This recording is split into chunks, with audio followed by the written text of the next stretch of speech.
l'INSEAC du CNAM.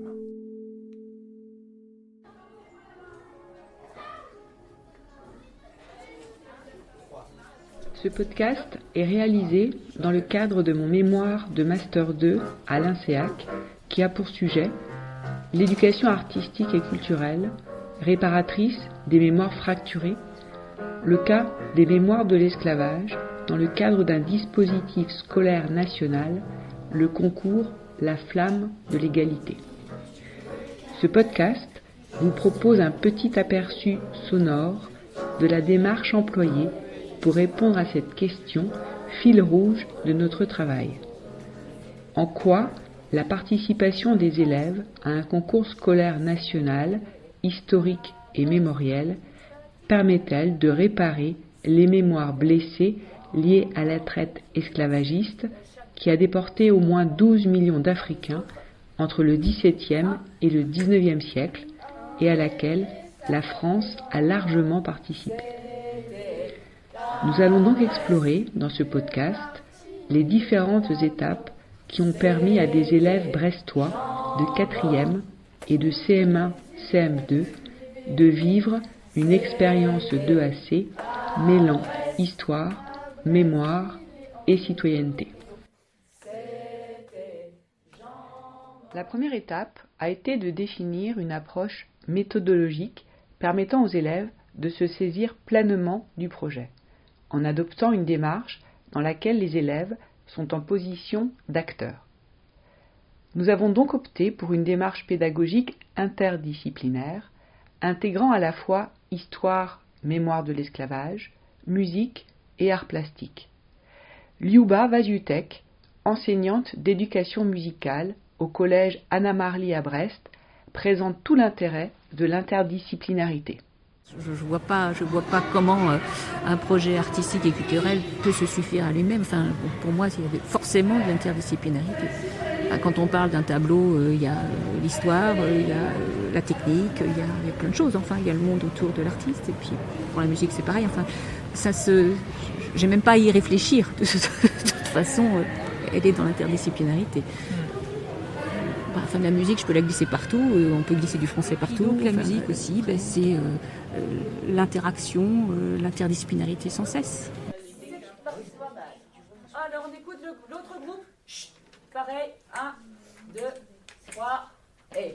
C'était un Martiniquais, C'était à Brest, au 18e c'est arrivé, c'était Jean mort, jamais on ne va la franchir, c'était à Brest, tuer son maître pour en finir, c'était Jean mort, Rodin lui a donné des piments, c'était à Brest, car c'est leur façon du jugement, c'était Jean mort, il en a mis dans le condiment, c'était à Brest, au final du vomi dans le vent, c'était Jean mort.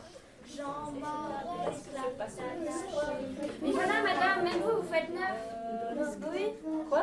Vous avez fait 9, c'est plus joli, C'est 9. à se passe l'histoire. Voilà, c'est 9. Ah oui, c'est 9. C'est plus joli en 9. Vous voyez, madame, c'est plus joli de faire Mais c'est ta faute. C'est pour ça que ça marche pas bien. Il n'y avait pas de capacité vocale particulière.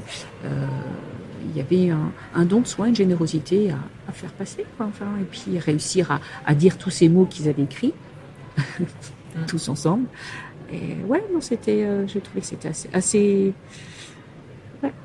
assez flatteur pour eux d'avoir s'être rendu compte qu'ils étaient capables de monter ce projet, quoi.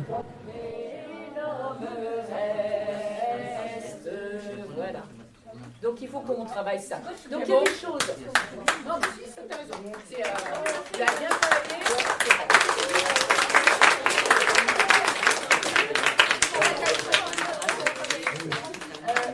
Point positif, tout le monde a essayé de faire. Ensuite, c'est plus ou moins réussi, ben oui, parce que écrire une chanson ou même une strophe, c'est pas ça. Dans le cadre du projet, les élèves ont rencontré également Max Relouza, un artiste artisan des mémoires, comme il aime se définir lui-même, président de l'association Mémoire des esclavages et à l'origine de la sculpture monumentale Mémoire sur le port de Brest. Parce que moi j'avais la première sculpture que j'ai faite, parce que moi j'étais un enfant bois. Je me réfugiais dans les arbres, très jeune. Et je pense que c'est à cette période-là que j'ai découvert la beauté des arbres, en fait, ce côté sculptural des arbres, qui est fait par la nature.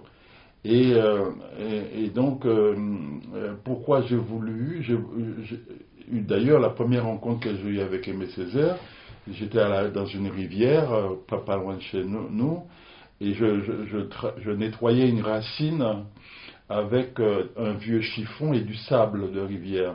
Donc je créais le papier à poncer, quoi, le tissu et le sable. Et Aimé Césaire, je le vois arriver, je ne sais pas quel âge que je pouvais avoir, je n'avais pas fait encore ma première communion solennelle, donc je dois avoir à peine 12 ans. Et j'ai vu arriver cet homme avec une chaleur épouvantable, costume 3 pièces, cravate, lunettes cerclées d'or. J'ai l'impression de voir une apparition extraordinaire. Et là, la première chose qu'il m'a dit, mais qu'est-ce que tu fous là? Qu'est-ce que tu fais? Alors je lui dis, je fais un petit serpent. Et il m'a dit, tu es un artiste. À Brest. Les vrais enseignants arrivent en 1959 au quartier de Châteauboeuf.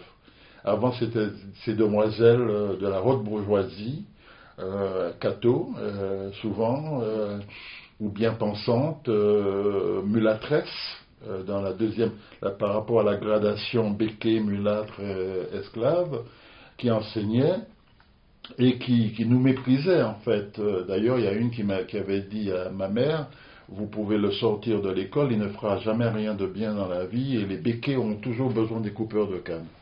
Et ça, c'est une blessure.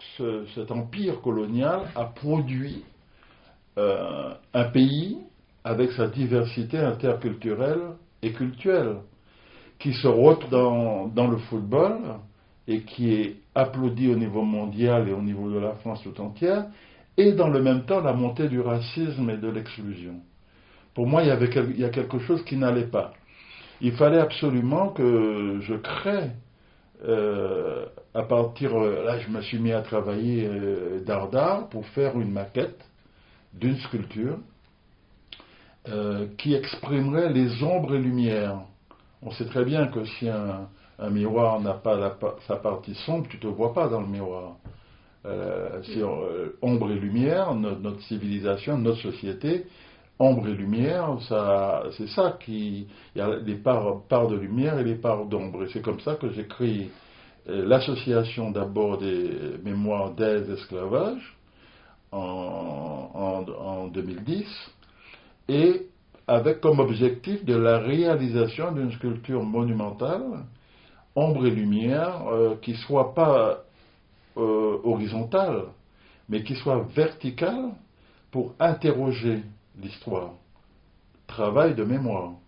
Je trouvais que l'idée des masques, au départ je voulais que ce soit des mains, 2 grandes mains en fait, trop compliqué à réaliser au demeurant. Et donc j'ai trouvé le masque représentait bien l'universalité des mémoires. Et moi je suis émerveillé de voir comment les gens ont adhéré au projet. 65% du financement de la sculpture vient des souscriptions citoyennes, mais sans encore de lieu. En même temps, parallèlement, je ferraille, je vais à Lorient, je vais partout voir les villes pour pouvoir avoir un lieu dans l'espace public pour la mettre. 10 mètres de haut, 20 tonnes, c'est pas rien. Et jusqu'en 2013, je n'ai pas de lieu. Et après un article dans la presse, je suis reçu par une élue de Brest, Madame Anne-Marie Kervern, et Gaël Abili, qui était adjoint à la culture, et il me dit tout net, on va prendre ta sculpture dans l'espace public de Brest. Tu t'imagines le bonheur, quoi, la joie. Et pas n'importe quel lieu, au Moulin Blanc, face à la mer, entre ciel et mer, l'endroit idéal, c'est extraordinaire. Parce qu'en fait, pour moi, quand on lit le discours d'Aimé Césaire de 1966 à Dakar, où il parle de l'art africain et en même temps de l'art dans la cité, la culture, et je me suis inspiré aussi de ça dans ma mémoire, au singulier. Il y avait ce discours d'Aimé Césaire, comment faire en sorte que dans la cité, dans l'espace public, qu'il y a des œuvres qui interrogent. Le 26 janvier 2024, Max Relouza est venu au collège Anna Marly pour rencontrer les élèves de 4e et de CM1 de l'école Jacquard. C'est qui les œuvres?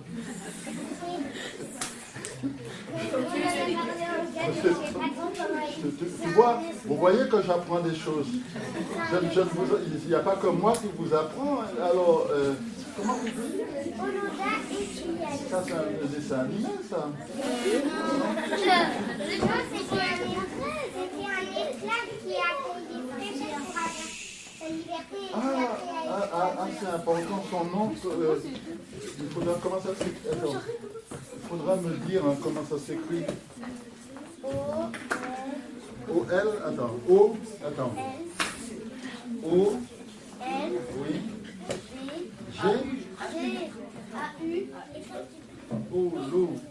Le moment le plus qui m'a marqué, qui m'a ému, c'est ce petit garçon de CM2 et qui, me semble-t-il, a des problèmes et qui m'a interpellé. J'ai trouvé ça vraiment extraordinaire. C'est un moment fort. Le chevalier de Saint-Georges. Ah, voilà une question. Est-ce que je connais le chevalier de Saint-Georges? Le chevalier de Saint-Georges est un immense musicien qui a fait partie de la cour de France, qui était guadeloupéen. Voilà. Est-ce que tu peux préciser pourquoi tu poses cette question?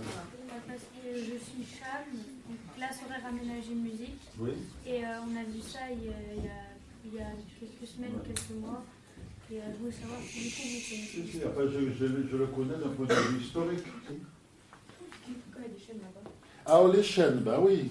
Les chaînes, ça c'est... Alors, les chaînes, ça c'est des chaînes qui étaient utilisées pour les sévices dans les plantations. Nous avons également travaillé en interdegré avec des professeurs de classe de CM1 et de CM2 de l'école Jacquard à Brest. Catherine Le Guélec, professeure des écoles. Oui, c'est toujours intéressant, je pense, aussi bien dans la continuité des études des enfants, école-collège, l'intercycle aussi, là, puisqu'on a mélangé cycle 3 et cycle 4 finalement, donc ça m'a semblé intéressant. Bon, je pense que mes élèves ont été contents de se retrouver avec des quatrièmes lors de la rencontre avec Max Relouza. Et puis aussi l'interdisciplinarité évidemment, donc à mon avis il y a 3 choses: école, collège, intercycle et puis interdisciplinarité, de pouvoir mélanger histoire, musique, art, etc. Forcément ça c'est des intérêts. Alors je pense que la rencontre au collège, ça a été quelque chose pour eux dont ils se souviennent beaucoup, donc et pas seulement les quelques élèves qui ont beaucoup participé, je pense que tous en gardent le fait d'aller au collège, ça c'est sûr, ça aide, et puis je pense que Max Relouza il est assez impressionnant aussi pour des petits, pour des élèves, et donc il a une façon assez... il sait se mettre à l'approche une approche assez facile, quoi, aussi. La démarche de ce projet reste avant tout historique, c'est-à-dire rigoureuse et scientifique. Les élèves de 4e ont donc travaillé sur le patrimoine local, à partir des archives de Brest et du Finistère. Ils ont ensuite écrit une chanson qui raconte un fait historique, celui de l'esclave Jean Mort, qui au XVIIIe siècle fut brûlé en place publique à Brest pour avoir tenté d'empoisonner son maître. Le 22 mars 2024, les élèves de 4e sont venus présenter aux élèves de l'école Jacquard leur chant ainsi qu'une petite mise en scène de l'interrogatoire de Jean Mort. Donc là, ouais. Gabriel et moi, on est le conseil du roi. Donc il pose les questions. Je lis les réponses de Jean Mort. Et moi, bien, je fais le narrateur. L'histoire qui raconte ce qui se passe, les actions. L'année 1764, le 7e mai, est la chambre criminelle de la conciergerie de la cour.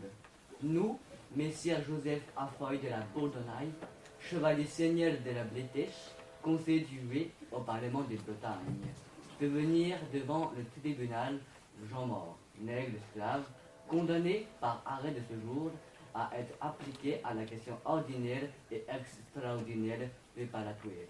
Lui avons fait plaider seulement ce qu'il a fait de nous dire vérité. Genre un bruit. Quelque chose pour travailler.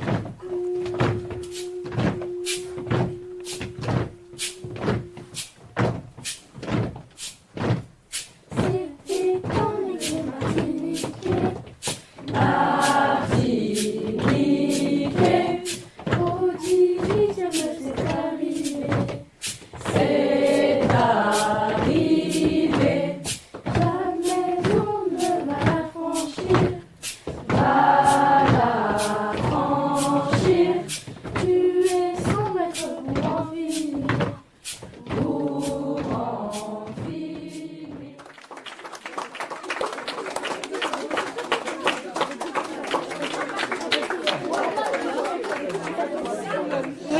C'était la chanson créée par les élèves. Ouais, les paroles. Et tout ça, avec, on imaginait qu'ils étaient en train de faire quelque chose, travailler, de couper du bois ou de quoi faire. Et puis la deuxième, c'est celle qui a été faite à partir de l'idée du certain monsieur qui avait un nom un peu comme ça, là, et dont on a pris la musique et on a changé les paroles. Celui-là même. Et on a gardé ces cheveux-là. Et là, c'est Capucine qui nous fait de la clarinette et qui nous joue le bourdon. Tout le monde.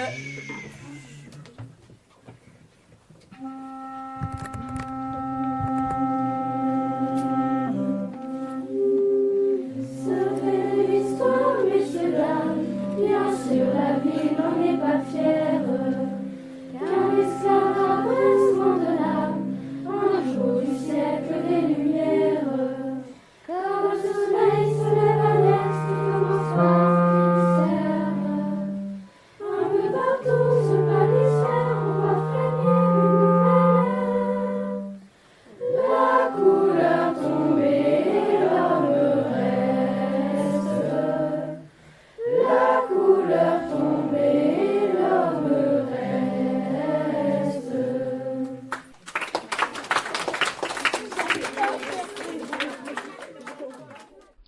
Le 10 mai 2024, sur invitation de Max Relouza, 8 élèves du collège Anna Marly ont participé, sous la sculpture mémoire, à la cérémonie officielle de commémoration de l'esclavage, de la traite et de leurs abolitions. En fait, les commémorations du 10 mai, auxquelles je tiens particulièrement, parce que commémorer pour commémorer, ça ne m'intéresse pas. Mettez-vous là, à côté de Des moi. deux côtés, sinon. Ouais. Mesdames, Mesdemoiselles, Messieurs, mes chers amis, je suis très heureux qu'on se retrouve pour le 230e anniversaire de l'abolition de l'esclavage qui est mené par M. Jean-Marc Ayrault et la Fondation. Je tiens à féliciter par ces temps difficiles Chaumet, Lompont, d'avoir répondu à cette invitation. Monsieur le préfet, monsieur le maire, mesdames et messieurs les élus, messieurs les députés, chers bénévoles, ils sont là, quelques bénévoles qui milite avec moi depuis tant d'années pour pouvoir assurer les différentes manifestations. Un grand merci à l'école Anna Marly, parce que Anna Marly qui a si bien chanté le chant des partisans, serait fière de vous. Parce que c'est pas évident de mobiliser les écoles. C'était un nègre martiniquais, au 18e c'est arrivé, jamais on ne va la franchir, tuer son maître pour en finir, un copain lui donne des piments, des petites graines au poison violent au bûcher. Maudit Jean mort, restez d'accord, on l'a pendu, c'était son sort, il fut brûlé en place publique,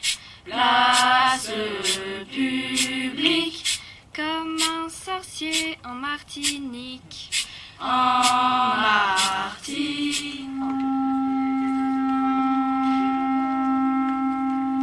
Ce fait de l'histoire, messieurs, dames, bien sûr la ville n'en est pas fière, qu'un esclave à Brest rend de l'âme, un jour du siècle des Lumières.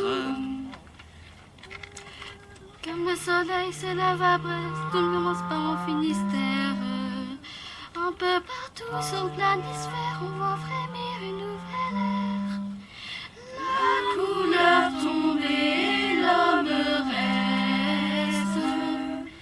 La couleur tombée, l'homme reste.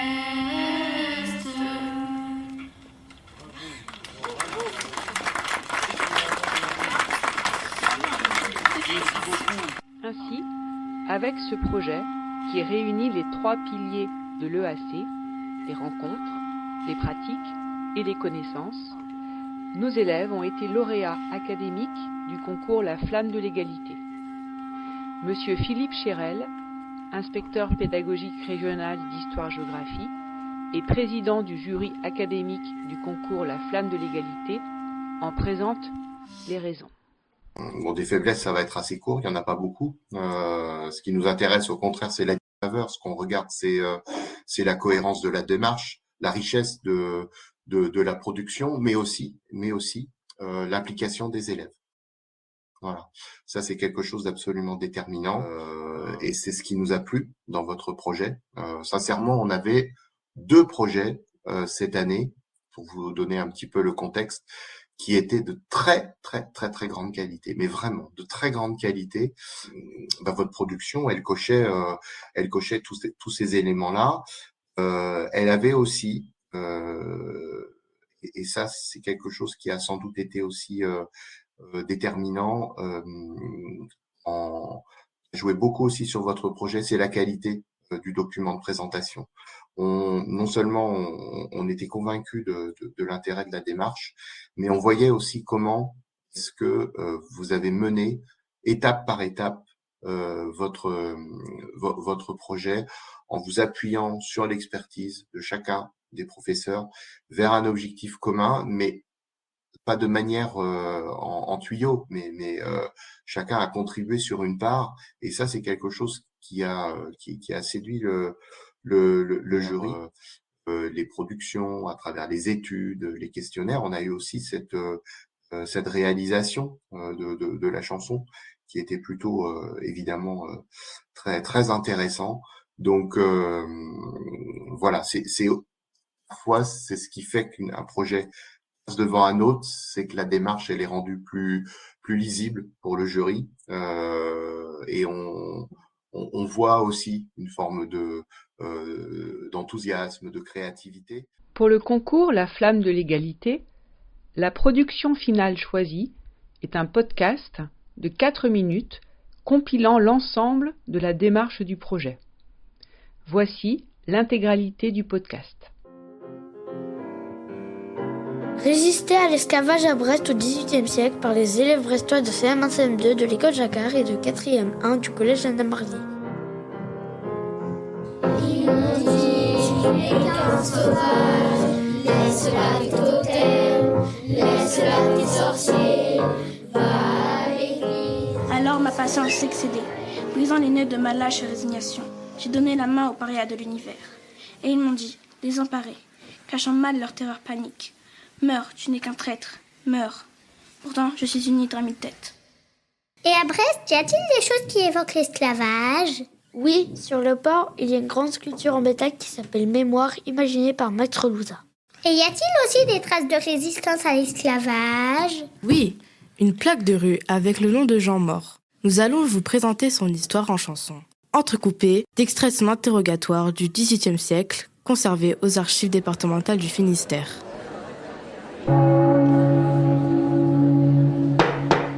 L'an 1764, le 7e mai, est la chambre criminelle de la conciergerie de la cour.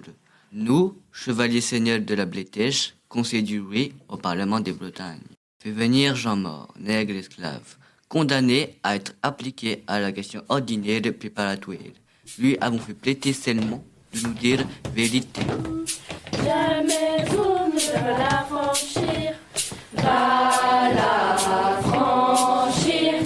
Tu es soumettre pour en finir, pour en finir. Un copain lui donne des piments, donne des piments, des petites graines au poison violent, poison violent. Interrogé s'il n'a pas essayé à différentes fois d'empoisonner son maître. Répond que non. Fait chausser le dit mort d'escarpins de soufre et attaché sur le tourment. Fait approcher du feu pour la première fois et retiré. Répond que Lady Rollin lui dit les avoir apportés de Saint-Domingue et que c'était de la graine de piment, de bouc propre à empoisonner. Il a fini par tout avouer, et il fut condamné au bûcher. Oui, au bûcher. Maudit Jean mort, restez d'accord, restez d'accord. On l'a pendu, c'était son sort, c'était son sort. Il fut brûlé en place publique, comme un sorcier en Martinique, en Martinique. Fait approcher du feu pour la 4e fois.